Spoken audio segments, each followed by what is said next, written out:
صلى الله عليه وسلم خصوصا لمؤلف رحمه الله تعالى ولمشايخنا ولأساتذنا ولوالدينا ولأجدادنا لله لهم الفاتحة. أعوذ بالله من الشيطان الرجيم. بسم الله الرحمن الرحيم. الحمد لله رب العالمين الرحمن الرحيم مالك يوم الدين. إياك نعبد وإياك نستعين. اهدنا الصراط المستقيم صراط الذين أنعمت عليهم غير المغضوب عليهم ولا الضالين. آمين. قال الله تعالى وهو أصدق القائلين سبحانك لا علم لنا إلا ما علمتنا إنك أنت العليم الحكيم. رب اشرح لي صدري ويسر لي أمري واحلل عقدة من لساني يفقهوا قولي. ففهمناها سليمان وكلا آتينا حكما وعلما وسخرنا مع داود الجبال سبحنا وطير وكنا رحمه الله تعالى ونفعنا وإياكم بعلومه في الدارين آمين يا رب العالمين. Dan ada pun anak yang keguguran yang belum sempurna bulannya, lagi tiada diketahui akan hidupnya dengan berteriak atau bergerak atau bernafas, lagi belum nyata kejadiannya, maka tiada wajib padanya suatu, bahkan haram sembahyang atasnya. Dan ada pun anak yang gugur, yang guguran, yakni anak yang keguguran lah. Dan ada pun anak yang guguran, yakni anak yang keguguran yang belum sempurna bulannya. Yang belum sempurna bulannya ialah yang belum sampai 6 bulan. Budak dalam kandungan tu yang belum sampai umurnya 6 bulan. Tu maksud kata tak cukup bulan lahir kita, tapi kalau kita tak cukup bulan, kita kira lahir yang sebelum daripada 9 bulan 10 hari. 7 bulan 8 bulan kira cukup bulan dah. Tapi orang kita panggil beranak tak cukup bulan. Maksud tak cukup bulan tu tak sampai 9 bulan 10 hari. Tapi kaedah syarak dia kata iaitulah kurang daripada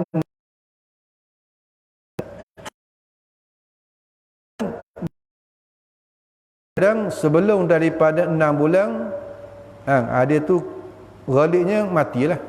Budak tu mati.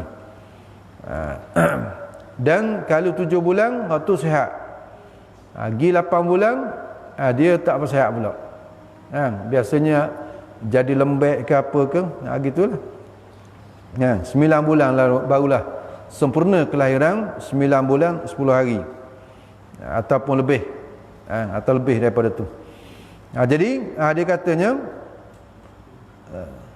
dan ada pun anak yang guguran, yakni yang keguguran yang belum sempurna bulannya, yakni kurang daripada 6 bulan, lagi tiada diketahui akan hidupnya. Tak tahu hidup tu, tiada diketahui tu dengan takluk pada tiada diketahui. Tiada diketahui dengan berteriak, tepik ke, menangis ke, kita kata sekejap, tak kira lah, bukan kata lama tu tepik tu, sejak dengar suara berteriak ataupun suara menangis, maka itu orang panggil hidup lah. Tu ni tak nyata, tak diketahui hidupnya. Atau bergerak, mana bergerak tu bergerak orang panggil gerakan hidup. Bukan kata gerak, ada gerak jenis gerak tapi tak hidup. Gerak mungkin gerak lain tu dia bergerak. Atau bernafas, tu di antara tanda-tanda hidup, berteriak, bergerak, bernafas. Lagi belum nyata kejadiannya, kejadian anak yang guguran tu. Tiada nyata, tiada zahir kejadiannya. Maksudnya masih lagi tak sempurna kejadian dia. bentukan itu tak sempurna lagi. Tapi kalau 6 bulan ke atas tu zahir dah nyata dah, dengan kepalanya, dengan kaki tangannya, dengan kemaluannya, tahu dah, boleh tahu dah kanak-kanak ni lelaki ke puan, boleh kenal dah. Kalau 6 bulan ke atas tu, maka tiada wajib padanya, pada anak yang keguguran tu, yang belum sempurna bulannya tu, yang matilah, tiada wajib padanya suatu. Tak wajib suatu, maksudnya dalam 4 perkara ataupun 5 perkara tu yang dinyatakan awal dulu, dia tak daripada memandikan, daripada menghafalkan, daripada menyembahyangkan, daripada menanamkan. 4 perkara tu tak wajib bagi kanak-kanak yang belum sempurna bulannya atau belum sampai umur 6 bulan, yang mati, yang tidak ada alamat tanda dia hidup. Maka tak wajib suatu pun. Bahkan haram sembahyang atasnya, atas anak yang guguran yang belum sempurna bulannya. Haram pula. Kalau kita rajin pergi sembahyang, hukum kata haram dah pula. Tak boleh lah. Kita nak sembahyang atas mayat tu, atas kanak-kanak yang keguguran tu. Tu. Dan sunat dibungkuskan dia. Walaupun kata tak wajib kita tanam, tak wajib kita kafan, dan sunat dibungkuskan dia kan, anak yang guguran yang belum sempurna bulan dibungkuskan dengan kain. Buku-buku begitu je lah, dengan kain, dan ditanamkan dia. Yang ni sunat kita tanam lah. Ada muka dia tu, walaupun dalam bukan bentuk orang lagi, ataupun dia tak hidup, tapi dia tu tetap daripada benih anak Adam. Tetap daripada benih anak Adam, maka kita muliakan itu dengan kita tanam. Kita buku-buku gitulah. Dan harus diberikan dia kan, anak yang guguran yang belum sempurna bulan ni harus diberikan, yang boleh kita berikan dia tu bagi kucing. Tu mana kalau makan kucing berapa? Tak haram, tak dosa, makan kucing. Dan umpama kucing, belaan kita lah, binatang belaan kita yang hok jenis makan daging, kita beri. Ular sawa, beli ular sawa. Tu, beri makan. Maka harus mana tak berdosa lah. Tak berdosa. Sebab apa? Sebab tak nyata lagi rupa bentuk tu. Mana panggil seketul daging. Rupa daging ni tak bentuk. Melainkan bila bentukan manusia dah, tak boleh lah. Yang makan kucing.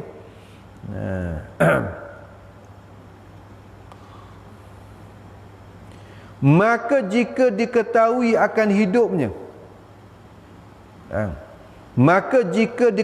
akan hidupnya, hidup anak yang guguran yang belum sempurna bulannya tu, diketahui dengan taluk pada diketahui dengan nyata salah suatu daripada tanda yang tersebut itu. Tu nyata dengan salah satu daripada tanda yang tersebut. Mana? Iaitulah sama ada berteriak, atau bergerak, atau bernafas. Tu salah satu daripada tanda-tanda tu, bergerak ke, napas ke. Maka hukum bagi anak yang guguran yang belum sempurna bulan tu seperti yang besar lah. Seperti orang dewasa. Mana besar ni sebagaimana orang dewasa lah. Orang yang sempurna kejadian, orang yang telah sempurna kejadiannya. Jadi setengah ibarat dia katanya, bila kita tahu dia tu hidup, maka dia kata ditilik. Jika sudah nyata berupa manusia, maka wajib memandikan dia dan mengkafankan dia dan menanamkan dia. Kalau dah rupa manusia, dia gerak sekejap ataupun dia bunyi sekejap, kemudian ni masalah yang pertama, kalau tak diketahui akan hidupnya dan tak nyata tanda hidupnya, maka tilik. Kalau sekiranya dia itu berupa manusia dah, berupa orang dah, ada kepala, ada tangan, ada kaki, ada jari, apa siap lah, maka wajib di atas kita kena memandikan. Orang kata tadi, orang yang kata tak wajib suatu tu, dia tu belum dalam bentukan manusia lagi. Tak bentuk manusia lagi. Macam keguguran kan. 2-3 minggu mengandung tu. Lepas tu gugur. Tu darah saja. Darah saja. Tu. Tak ada tanam, tak ada kapan, tak ada mandi dah.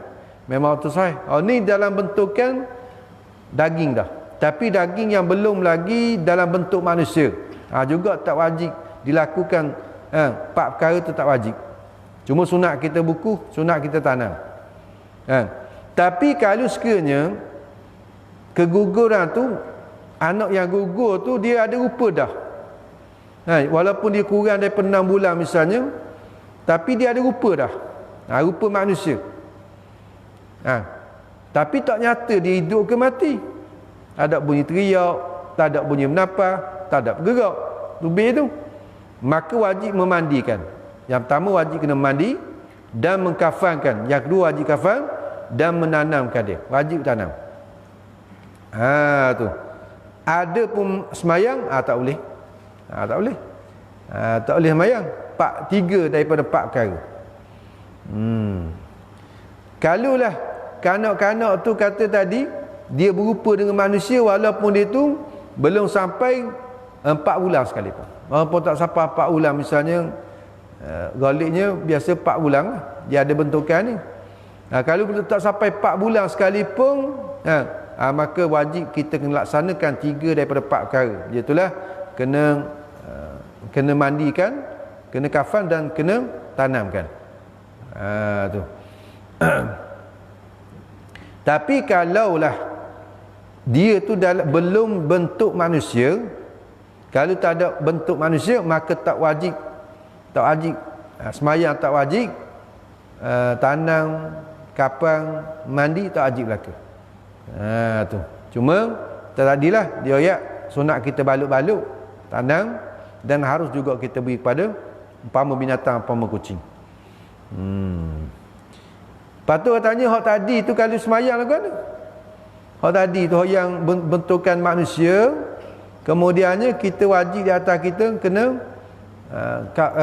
mandi, kafan, tanam. Semayang tu tak boleh. Tiada wajib semayang, bahkan haram kita semayang. Sama ada nyata rupa manusia ataupun tak nyata rupa manusia. Sebab tak nyata hidup. Tu kan.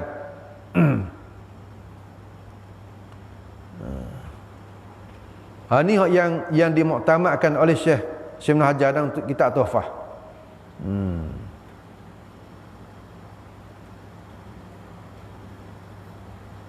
Tapi katanya Syekh Ramli dan kitab Nihayah, anak yang gugur daripada perut ibunya apabila sampai dibuntingkan dia 6 bulan atau lebih, wajiblah sembahyangkan dia, sama ada nyata tanda hidupnya kemudian daripada keluar ataupun tiada nyata.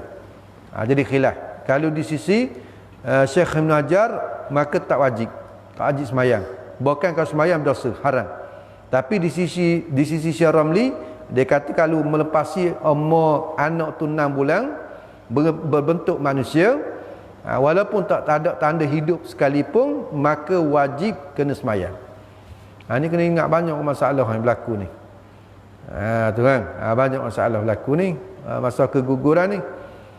Jadi di sisi Syekh Ibn Hajar, tak wajib sembahyang, bahkan haram kalau tak nyata hidup.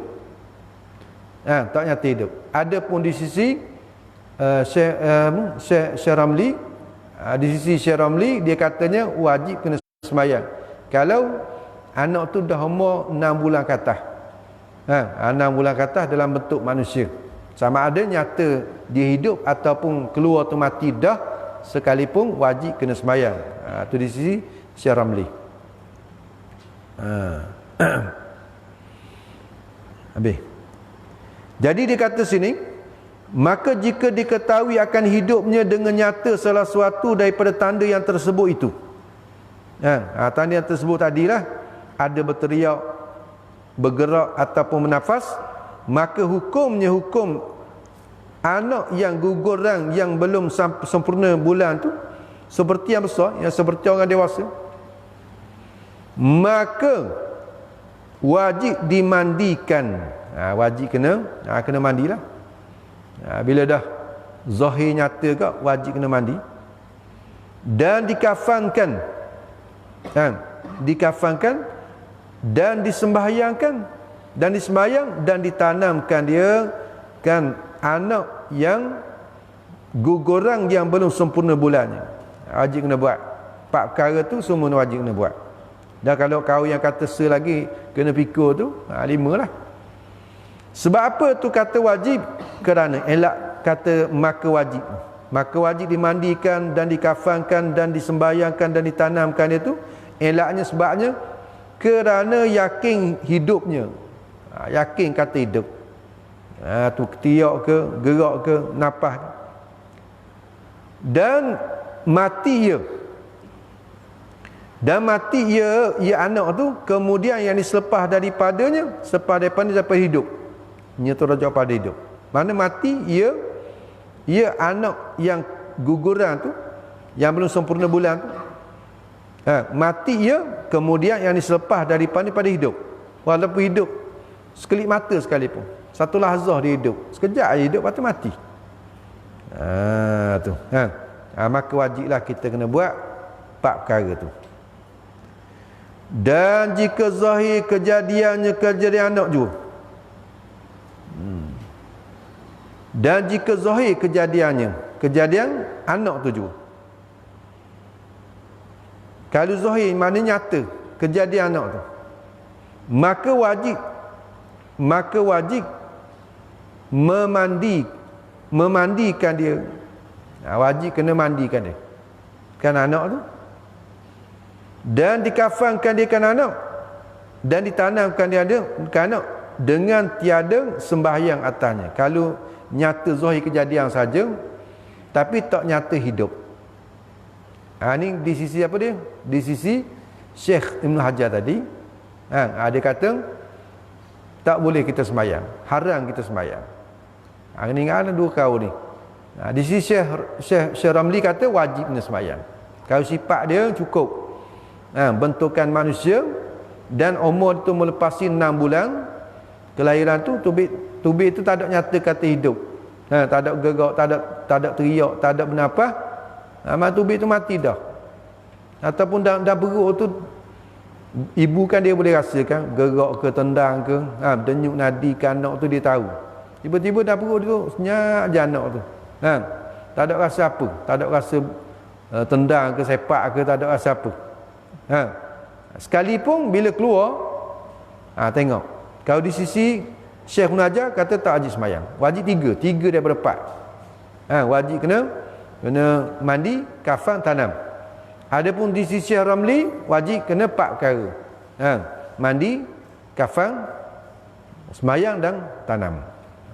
Tu. Ada pun anak yang gugur kemudian daripada sudah sempurna bulannya. Ada pun anak yang gugur, yakni yang keguguran. Ada pun anak yang gugur, yakni yang keguguran, kemudian yakni selepas daripada sudah sempurna 6 bulannya, yakni sempurna bulannya. Kemudian yakni selepas daripada sudah sempurna bulannya, yakni masuk 6 bulan dah. Anak tu dalam kandungan yang dibuntingkan dia tu 6 bulan dah. Satu orang ni kena tanda ni tahulah. Tu nak tahu. Mana macam ke haid jugalah orang puan ni dia kena tanda. Macam haid nifas dia lagi kena tanda. Nak tahu waktu suci. Macam haid nak tahu waktu suci dan nak tahu haid yang baru, maka gitulah kena tanda. Jadi orang puan kalau dia mengandung pun dia kena tahulah berapa minggu dah anak tu dalam kandungan dia. Ni teknologi lah ni dia boleh tahu dah kan mengandung tu berapa lama, berapa minggu dah, berapa bulan dah. Kadang-kadang orang puan tak sedar. Sedar dah mengandung. Tak yang tak ada pengalaman lagi. Ada pengalaman lagi, mungkin dia tak tahu kaedah. Berapa minggu dah dia mengandung, learning kaedah learning dia tahu, boleh tahu. Jadi kena tanda lah, kena tanda.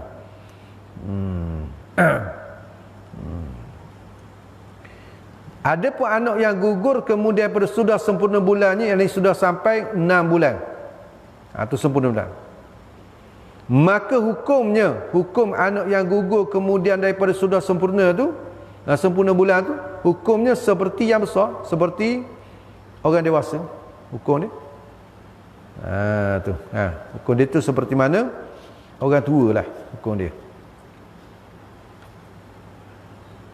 Kata Syekh Ramli, Syekh Ramli kata dan kita tahu Syekh Ramli dan kita Nihayah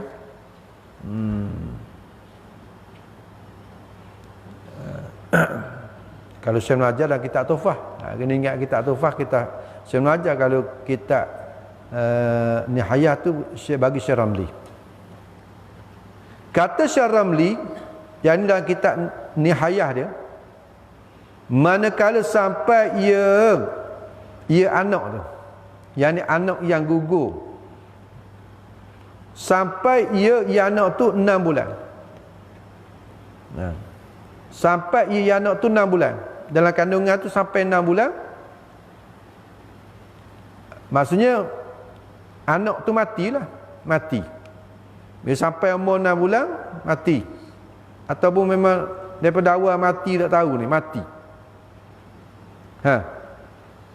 Wajib padanya,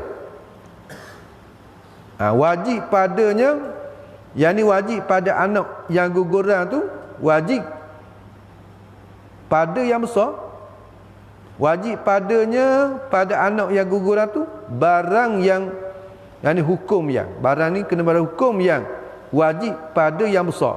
Mana besar dewasa, mati dewasa tu macam mana? Maka begitulah. Apa dia? Iaitu barang yang wajib pada yang besar ni dikerjakan 4 perkara. Dia buat 4 perkara, iaitulah yang tersebut dikerjakan, yang dilakukan 4 perkara yang tersebut itu. Apa yang tersebut itu? Daripada memandikan, kemudian mandi, mengkafankan, kemudian menyembahyangkan, dan yang keempat ialah menanam. Tu. Jadi kesimpulan, istidrak kita ambil nakal daripada setengah daripada kita nak menjelaskan lagi tentang masalah anak keguguran ni. Tu. Jadi khulasah daripada masalah anak keguguran ni, wajib tak wajib sembahyang di atas kanak-kanak yang mati yang belum sampai umur baligh, hal tu dengan ijma'. Wajib kita sembahyang atas kanak-kanak yang mati yang belum sampai umur baligh lah. Maksud belum sampai umur ni, belum baligh, dengan ijma'. Wajib kena sembahyang. Tu. Dan wajib dimandikan dan dikafankan sebagaimana orang dewasa matilah. Tu. Sebab apa? Sebab umum di atas sabda Nabi SAW, satu hadis yang diriwayatkan daripada Al-Mughirah Ibn Syu'bah radhiyallahu anhu, katanya bahawa Rasulullah SAW bersabda, "Wattiflu yusalla alaih." Nabi sabda, "Wattiflu," dan bermula kanak-kanak itu, "yusalla alaih," disembahyangkan di atasnya. Jadi maksud di sini at-tiflu ni kanak-kanak lah, yang belum sampai umur lah, yang belum baligh. Bila mati maka wajib disembahyangkan. Cuma di khilaf masalah tu khilaf. Secara umumnya wajiblah sembahyang. Jadi dalam masalah ni ada beberapa hukum. Pada masalah anak yang keguguran ni, mati dalam keadaan keguguran. Mana gugur ni matilah. Gugur, tapi dia panggil gugur, keguguran. Yang pertama sekali masalahnya, jika diketahui hidupnya dengan bahawa bersuara. Tubik tu diketahui hidup dengan suara ataupun menangis, dan diketahui lepas tu mati. Suara, umpamanya menangis ke, berteriak ke, kemudian mati, maka hukum dia tu seperti mana orang besar lah hukum dia.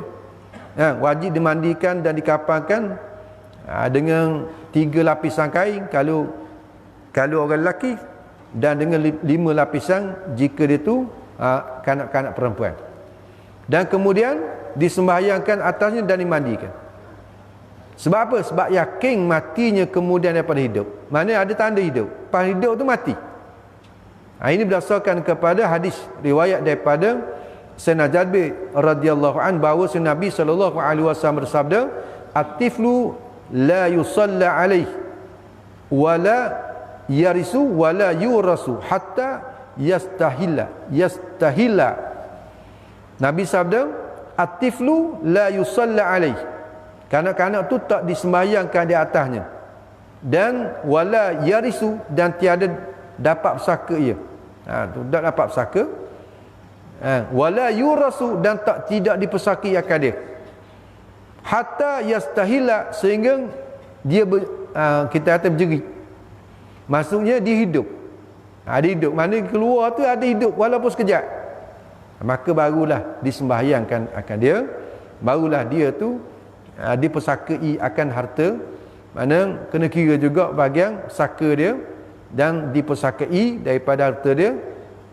Kalaulah dia tu lahir dan kadang hidup, walaupun hidup sekejap, seketika je mati. Itu yang pertama. Masalah yang kedua, kanak-kanak tu bergerak akan sebagai bergerak di atas hidup. Gerakan itu gerakan hidup. Tapi tak bersuara. Gerak tu gerak tapi tak bersuara. Tak bunyi menangis ke tepik ke jerit, tak bunyi. Maka di situ ulama kata ada alamat hidup bagi dia. Dengan sebab gerak tu. Lalu kalau mati pada tu, wajib disembahyangkan akan dia. Maksud bila wajib sembahyang ni, wajib kena daripada awal lah. Wajib kena mandikan, kemudian wajib kena kafankan, wajib kena sembahyang, dan wajib kena tanam. Kena buat. Tu walaupun panggil tak bersuara sekalipun. Kemudian masalah yang ketiga, tak zahir di atasnya alamat hidup. Tak ada tanda alamat hidup macam tadilah. Tak ada teriak, tak ada menangis, tak ada bernafas. Sama ada tu tak sampai 4 bulan ataupun lebih. Sama ada tak zahir kejadian ataupun zahir kejadian. Maka tak disembahyang di atasnya. Tak disembahyangkan atasnya. Tu. Tapi kita sunat dulu dirayaknya, sunat kita bungkus-bungkus kemudian kita tanam. Sembahyang tak boleh. Hukumnya kata haram. Tu. Habis. Bermula sekurang-kurang memandi akan mayat.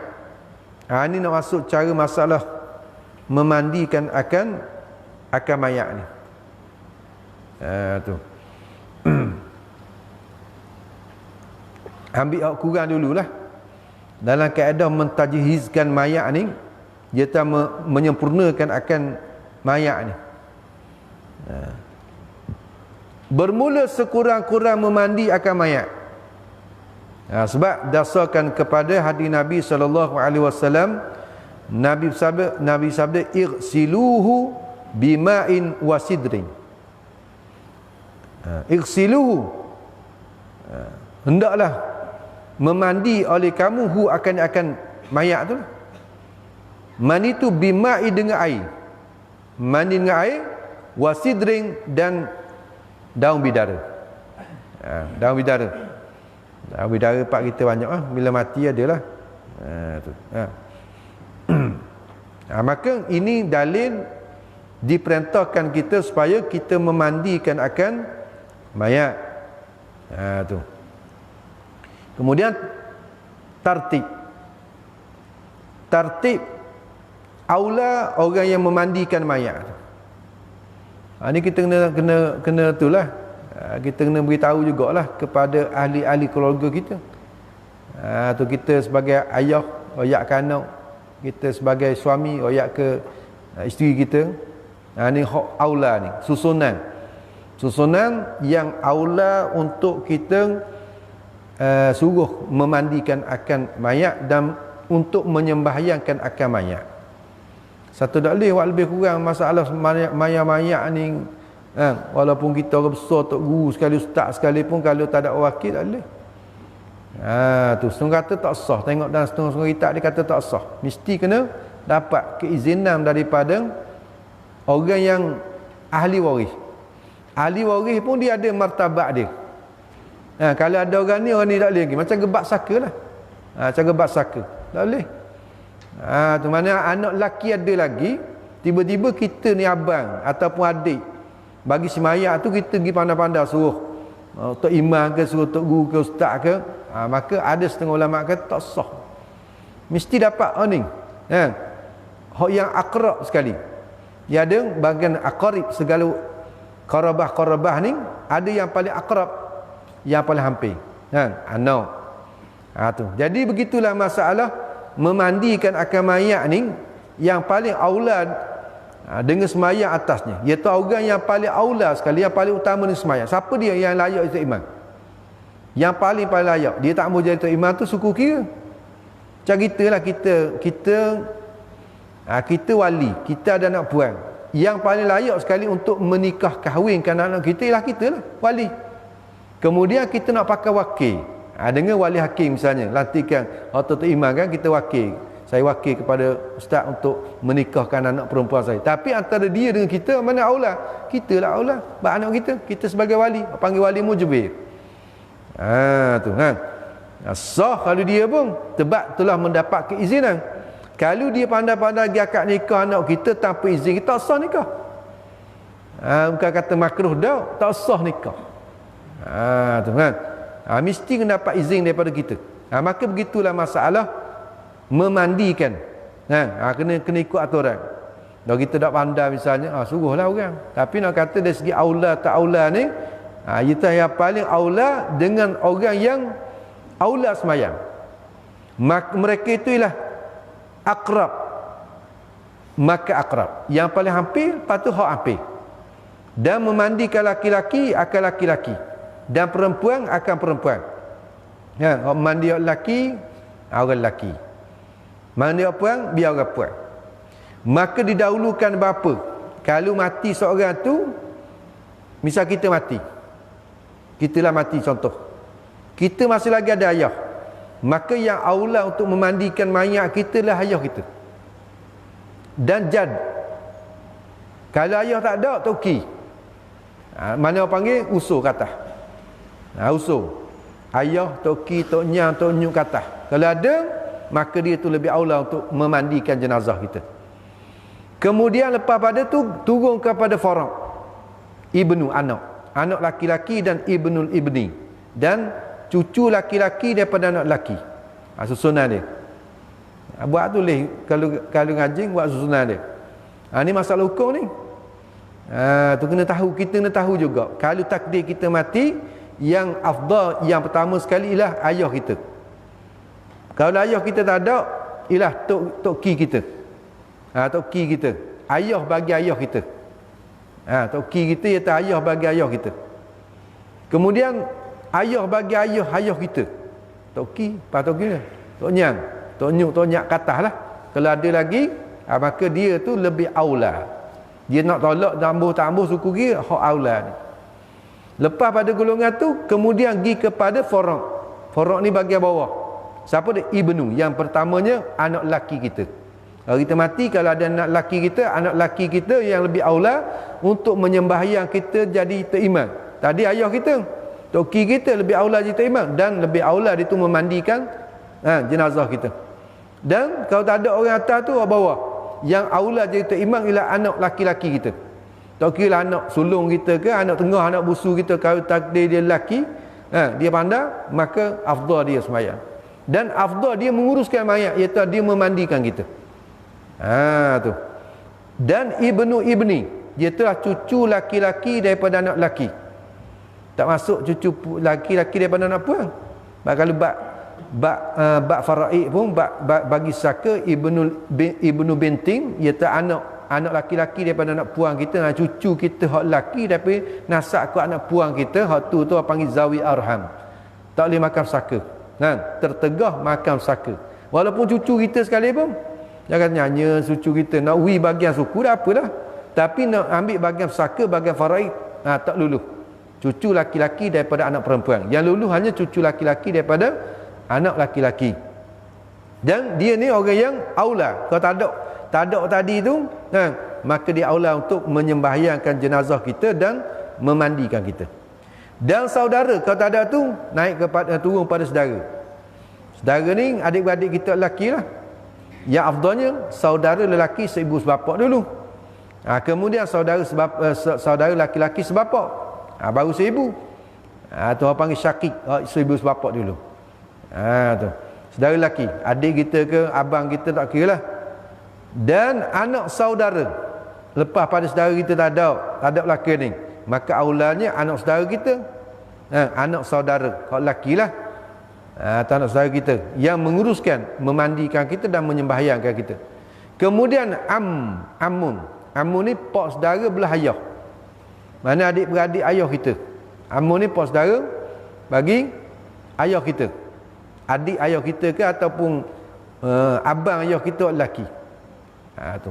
Dan seterusnya, dan ibnu ammin iaitu anak pak saudara sepupu kita. Sepupu kod ayah. Sepupu ada kod mak, ada kod ayah, maka sepupu kod ayah. Tu kuat. Tu sepupu kod ayah maknanya sepupu lah. Sepupu kita, anak saudara ayah kita. Tu adik, anak abang ataupun anak adik bagi ayah kita, kod lelaki. Sepupu. Sebabnya kerana itu dia kata mereka itu terlebih mustahak dengan sembahyang atasnya. Orang ni kalau ikut susunan bab sembahyang, lain layak terima orang ni. Tu.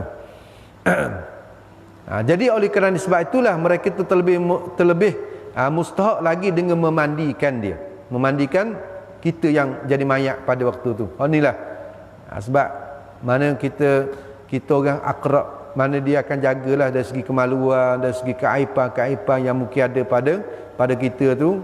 Dia akan nak cerita pula, ayah dah akan nak cerita tentang anak pula, anak dah akan cerita tentang ayah dia pula. Jadi kena jaga, masing-masing jaga. Boleh jadi kalau orang luar ni dia tak amanah, dia akan cerita sifat-sifat mayat kita, lagu mana ada cacat, ada celanya, menyebabkan jadi keaiban. Aib tak boleh. Serta haram cerita tentang keaiban secara ta'yin, secara tentu.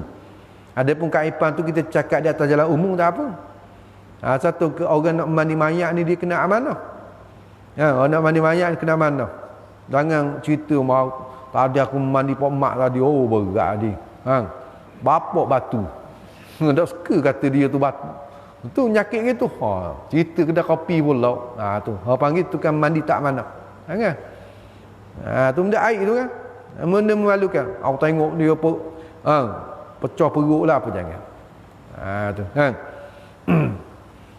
Tapi kalau pengajaran secara umum dah apa? Saya pernah mandi mayat. Saya tengok mayat tu hitam. Jangan cerita pak mak tu hitam masa hidup tu molek. Mati je mayat tu hitam legam.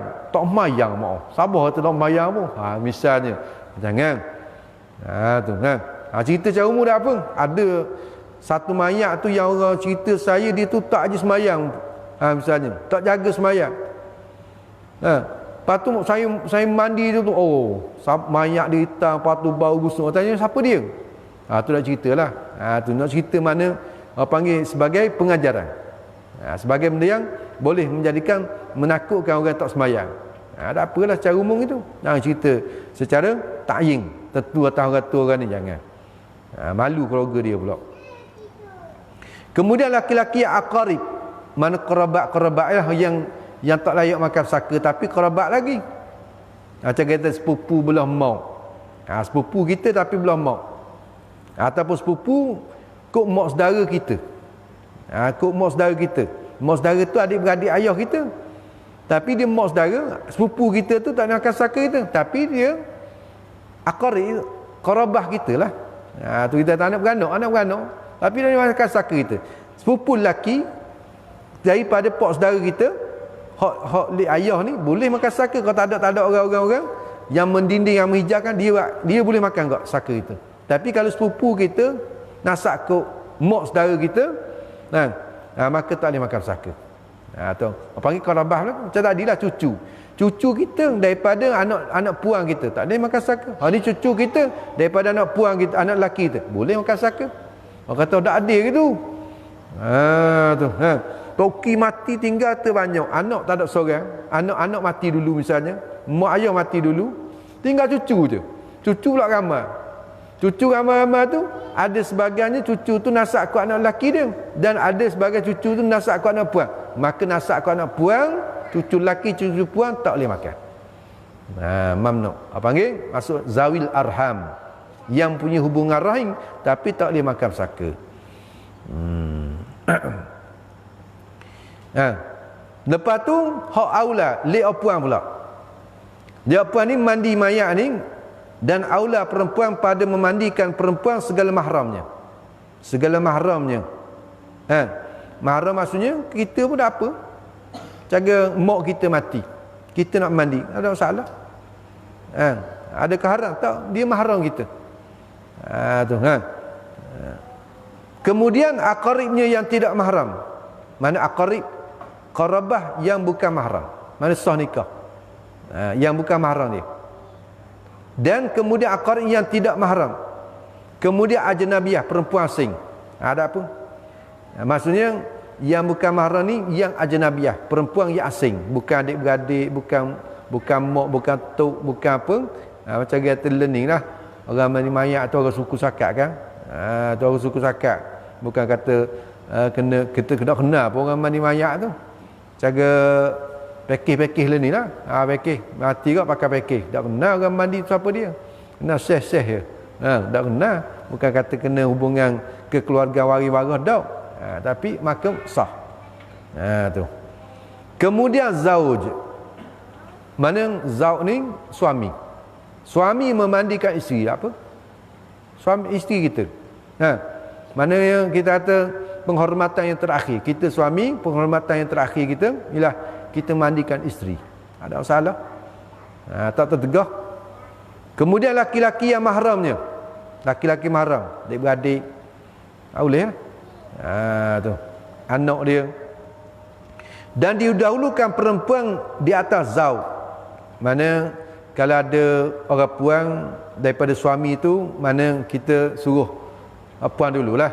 Kalau kita mak kita ada, isteri kita mati, mak kita ada, minta tolong mak. Kalau mak berupaya lagi, ataupun adik-beradik kita puan, kita suruh minta tolong lah.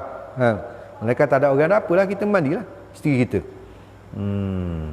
Sebab apa? Sebab dia kata kerana perempuan dengan perempuan itu terlebih layak. Lebih baiklah kalau orang puan sama orang puan. Mungkin orang lelaki ni ialah orang lelaki mandi orang puan. Tetapi kita tak ada masalah. Kena tudung aurat tu, kena tudung, tak boleh nak buka. Tak boleh nak buka cara terbuka, tak boleh. Sebagaimana ketika hidup lah. Kita layan itu sebagaimana ketika hidup, dan kita menggosokkan tubuh tu dengan kita pakai peruca kain ataupun pakai sarung tangan. Tak boleh lah kita nak pegang. Tu tak boleh. Jadi maksudnya mandi ni kena berhati-hatilah.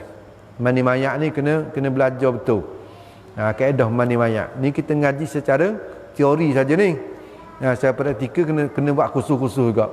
Tengok cara betul bagaimana kaedah cara memandikan akan mayat. Susah juga mandi mayat ni sebenarnya. Susah. Bukan mudah. Satu makan masa lama. Kalau lelaki sejam balik. Kalau mayat lelaki dia cepat sikit. Kalau mayat puan dia lambat sikit. Jam setengah nak makan, masa sejam setengah sekali dengan kafan lah, sekali kafan. Kafan tu tak lama kan, tak lama sangat mandi tu. Lama. Sebab puan ni dia lebih kena halusi lagi daripada orang lelaki. Tu. Nak kalau kata rambut panjang misalnya, tu lagilah kena cermat. Orang lelaki ni kepala botak dia tu sikit. Dia cepat sikit. Gitu. Jadi katanya sekurang-kurang memandi akan mayat jika ia mayat berjunub, atau umpama berjunub sekalipun.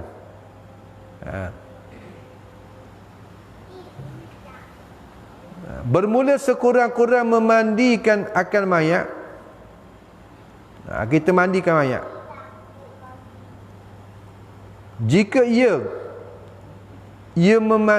mayat tu, jika ia mayat tu berjunub atau umpamanya umpama junub sekalipun. Junub ni maknanya orang yang setubuh lah. Setubuh misalnya dah mandi. Dah mandi dia meninggal. Mati dalam keadaan berjunub. Tak ada mandi wajib lagi. Tu. Ataupun keluar mani lah. Kita keluar mani. Sekalipun sekurang-kurang mandi itu meratakan khabar. Mana sekurang-kurang tu jadi mubtada. Bermula sekurang-kurang memandi ialah meratakan. Kemudian air ghayah. Ghayahnya jika ia berjunub atau umpamanya sekalipun. Lagi lah mayat yang biasa ataupun mayat yang berjunub. Tu. Jadi dikata sekurang-kurang meratakan badannya badan mayat. Meratakan akar tubuhnya tubuh mayat tu dengan air. Dengan air. Sekali yang satu jua. Mana padan sekali? Kalau rata dengan sekali, padan sekali lah. Mana sekali jiru tu rata lebih. Syaratnya kena rata. Wajibnya kena rata. Tak nanti 2-3 kali. Sekali tu kalau rata, padan. Memadalah daripada junub dan daripada mandi kerana mati. Lagilah. Mandi sebab mati ataupun mati junub, maka dia tu memadai dengan sekali. Kalaulah sekiranya dia dah rata dah. Tu. Kemudian wajib kena menyampaikan air, meratakan air ni walaupun kita kata di bawah kulfah. Orang lelaki dia sulit sikit. Pamannya kanak-kanak lelaki. Kanak-kanak lelaki yang belum lagi sunat. Tu. Kerana berhati-hatilah kanak-kanak lelaki yang mati yang belum lagi sunat, dak khitan lagi. Tak sunat lah. Khitan ni maknanya tak buang lagi kulit kulfah. Di atas zakar dia tu. Iaitu penutup. Kulfah ni penutup kulit yang menutupi akan hasyafah kepala zakar. Tu. Jadi wajib kita kena basuh bawah tu. Basuh bawah tu. Tu. Wajib basuh. Kalau kelas sekiranya boleh kita basuh. Kalau boleh basuh. Kalau kita boleh buka. Buka. Tapi kalau sampai pekat kena guting, kena soyok tu, waktu tak boleh tu haram pula panggil masuk pada kata menyakitkan akan mayat. Mana kalau tak lepas panggil istilah kita panggil tak lepas takau. Tak lepas takau. Debar tu kalau sunat tak lepas takau ni zaman dulu tak macam learning. Learning tak ke mudah je learning. Doktor buat mudah je dulu untuk muding lain tu. Tengok tu muding takut dah. Tu tengok tu muding takut dah. Tengok batang pisang kau, macam dengan mati dah. Lah ni budak-budak dah kenal dah main batang pisang, main ngepik, main apa. Budak-budak lah ni sunat pagi, petang boleh main bola dah. Boleh main bola dah petang. Hebat lah ni. Hatu dah gong. Tu. Hatu dah gong. Hak yang boleh pikul standarnya tu hak zaman dulu. Kaedah tu muding dulu. Jadi kalau misalnya tak lepas tengah istilah kita dia nak malu penting. Innallaha la yastahi minal haq. Allah Taala tak malu nak cerita benda sebenar ni, kaedah tak tahu. Istilah panggil mana kena kalau kita boleh panggil benda. Leceh. Tu. Mana siapa lepas takau? Leceh ni. Wajiblah kena basuh. Sebab dia tu mengandung najis. Termandi budak. Ingat kalau kita juga mandi kalau kanak-kanak lelaki. Kanak-kanak puan tak ada masalah. Sebab dia tak ada kulfah. Kanak-kanak lelaki ni kena tu lah. Kena leceh. Kena biar berlipat tu lepas tu basuh. Sebab apa? Sebab bawah tu dia ada dia panggil istilah panggil tai sebab pak air kecing dah habis dia masuk, air kecing dah habis masuk, lama-lama dia pak jadi orang panggil tahi. Tu. Tai. Jadi najis tu. Sebab dia kejadian daripada air kecing. Air kecing yang tak habis. Maka ketika tu kena tolak tu kemudian basuh. Kalau sekiranya mayat kanak-kanak tu tak boleh. Tolak-tolak tak boleh. Tak kena pergi siyak sobek tak boleh. Tu haram pula kita. Sebab Allah Ta'ala firman walaqad karramna bani Adam. Tak boleh kita nak menyakiti anak Adam ni walaupun dah jadi mayat sekalipun. Tak boleh. Satu nak lakah, nak buat lebih kurang mayat tak boleh. Jangan kata mayat dah apa mayat ni. Lakah. Haram. Kubur tak boleh. Betul-betul tepat tanah tu kita pergi lakah. Dalam keadaan mayat dah tu masih lagi belum hancur. Haram kita lakah. Lepas tu kalau kita pergi kubur, kena ingat. Kena lalu kau bigar. Jangan pergi lakah buru lakah. Haram tu. Lalu cari kau bigar. Kalau kubur-kubur ni, dia buat macam pondok dah. Dia susun molek je. Tu. Kalau kubur zaman dulu, kubur-kubur lama, tak tahu mana kepala, mana kaki, tak tahu ni. Kena pasal tu kita kena ingat. Ingat. Jangan pergi lakah. Apa orang mati dah. Orang mati dah. Tu. Haram. Jadi kalau kita tolak tak boleh, kita leceh tak boleh, maka lagu mana mayat tu? Maka wajib lepas pada kita mandi, wajib kita kena tayamum. Tu kanak-kanak laki-laki. Wajib kena tayamum. Kalau kita tak tayamum, maka tak boleh kita nak semayang. Tak boleh nak semayang. Ni kena ingat ni. Bagi kanak-kanak laki-laki yang belum lagi khitan, yang belum sunat, wajib kena basuh di bawah kulfah dia, kulit kulfah. Kalau tak boleh, maka wajib diiringi dengan tayamum. Baru boleh semayang. Kalau tak tayamum, tak boleh semayang. Sebab dia menanggung najis. Sebab di sisi mazhab kita, najis yang berada di bawah kulfah itu adalah menepati dengan najis zahir. Bila najis zahir ni wajib kena basuh najis zahir. Saya kata tahi di tangan kita, tahi ayam ke di tangan kita, nak semayang wajib kena basuh lah. Sebab zahir. Ada pun tahi yang batin, hak dah beruk, tak wajib basuh. Kalau kena basuh pagak kita. Siap nak semayang waktu ubik usuh. Basuh. Tu. Ada pun di sisi mazhab Hanafi, kata dah ada gak setengah pakai dak tayamum mayang gak. Tengok. Dia tu mazhab mana? Kalau mazhab Hanafi, dia hukum najis yang berada di wakul fani menepati dengan najis batin, macam dengan najis dah perut dah. Maka sebab tu di sisi dia tak perlu dia basuh dan mana boleh disemayangkan kanak-kanak laki-laki. Kena ingat dalam mazhab kita tak boleh. Hukumnya najis tu najis zahir. Tu bagi anak laki-laki. Dan bagi perempuan pula, mayat perempuan wajib kena basuh. Kemaluan itu sekadar batin, sekadar zahir. Maksudnya sebagaimana wajib dia kena menyampaikan air ketika dia mandi wajib waktu hidup dia. Mana? Iaitulah di farad dia tu waktu dia qada hajat. Qada hajat dia duduk kan, bila duduk tu kawasan terbuka tu. Kawasan zahir tu terbuka nampak tu wajib menyampaikan air. Maka waktu semayang mandi mayat pun, mayat dia wajib kena sampaikan air dalam farad dia tu sekadar yang zahir tu.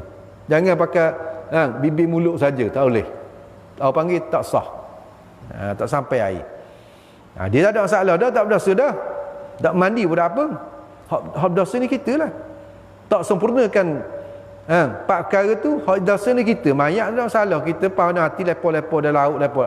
Tak masalah dia, tak berdosa dah. Yang berdosa ni kita. Sebab bila mati gugur hukum taklif. Taklif syarak gugurlah atas dia. Hak atas kita hak yang jadi masalah. Habis. Hak tu sekurang-kurangnya. Dan akmalnya bahawa dimandikan dia dalam khulwah dan pada bajunya yang buruk atas tempat yang tinggi dengan air yang sejuk melainkan kerana hajat. Wallahu subhanahu wa ta'ala a'lam. A'udzubillahi minasyaitonir rajim. Bismillahirrahmanirrahim. Alhamdulillah sallallahu alaihi wasallam. Allahumma la tusalli alaina bizunubina man la yakhaka rahmuna. Allahumma innaka afuwun karim tuhibbul afwa fa'fu 'anna. wa walidina wa anjal muslimin al muslimin birahmatika ya arhamar rahimin. Wa sallallahu ala sayyidina Muhammadin wa ala alihi washabihi wasallam. Subhanaka rabbil izzati amma yasifun wa salamun alal mursalin walhamdulillahi rabbil alamin. Taqabbalallahu minkum minna wa minkum taqabbal ya karim.